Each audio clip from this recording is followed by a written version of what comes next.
jat bu yéeme te gaaw mi ngi nii maa ngi leen di ñaan mbokk yi képp ku koy def rek jubluwaay bi na nekk lu baax, na nekk lu jub, na nekk lu rafet, na nekk ngir boole ay nit, na nekk ngir rattaxal ay diggante. ndaxte lépp lu leen di jox rek xooluñ ci dara lu dul rek di am yéene ne képp ku koy def rek dana si jublu lu baax. tey mbir moom laa leen di jox te ku ko def incha allahu rabbi bu neexee yàlla suñu borom da nga ko gis. boo amee jafe-jafe yow ak ki ngay bëgganteel wala nga nekk sa patron wala ki nga bëgg kooku bëgg la jox la bopp respecté la te jublu la mën nga ko def incha allah. pour ñi nga xam ne nag dañuy bëgg a def istixaara moo xam nga bëgg a seetlu say mbir moo xam sa mbiru bopp la wàllu tukki la wàllu liggéey la wàllu diggante la wàllu sëy la lu mënti doon buñ ci déggantee si numéro bu di affiché si écran bi incha allah dinañ xool lañ ci mën ñu def ko incha allah. kon jat bi lu yomb la da nga koy wax si sa loxo ndeyjoor.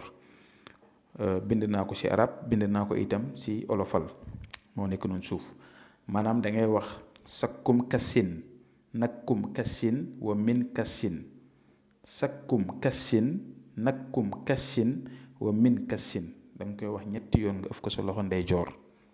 bu fekkee ne mën ngaa nuyu nit ki nga nuyu ko wax ko sa soxla wala nga di ko nuyuwaale ak loolu dalay gën a sopp. bu fekkee ne mën nga see dolli wal xeetu alayka mahabbatan minni juróom-ñaari yoon nga ëf ko sa loxo.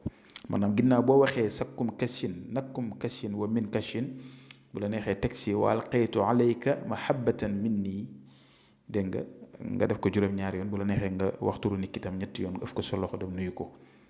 waaw boo koy faral di def da nga gis bu fekkee mënu ko nuyu itam boo waxee loolu ba pare nga ëf sa loxo ndeyjoor nga sëlmoo ko maanaam da ngay mel ni ku koy sëlmal sa kanam nga raay ko sa kanam nga dem mu gis la wala nga bu dee da ngaa bëgg jokkoo moom téléphone wala lu mënti doon wax ak moom rek. bu neexee yàlla suñu borom si kattanu yàlla mi nga xam ne mooy may incha allahu rabbi da nga gis loolu la yéem sa diggante yaa nekk kooku noonu. nit ki dana la bëgg dana la sopp dana la respecté dana la jox cër dana la jox bopp te dana la jublu itam incha allah. kon nag kon mu leen ko waxee sànq rek jox naa leen ay secret yu bëri yu jëm si wàllu diggante mais secret bu nekk rek jubluwaay bi mooy ngeen def ko si anam bu rafet. bu ko kenn def si yëfi caaxaan bu ko kenn def itam si ay fo wala si ay. def lu la neex rek loolu boo ko defee itam doo si gis dara wala boo si gisee dara itam conséquences yi mën na métti si yow. kon fexe leen ba lépp lu mu leen fi jox de anam bi na rafet jubluwaay bi na rafet. kon lépp lu ngeen fiy def moo xam secret bu ma leen mënti jox moo xam kaaraange la ubbeekaay wàllu diggante la képp ku koy def te jublu si lu baax rek balaa nga koy def yàlla sottil loolu yàlla rek mooy sottil nag.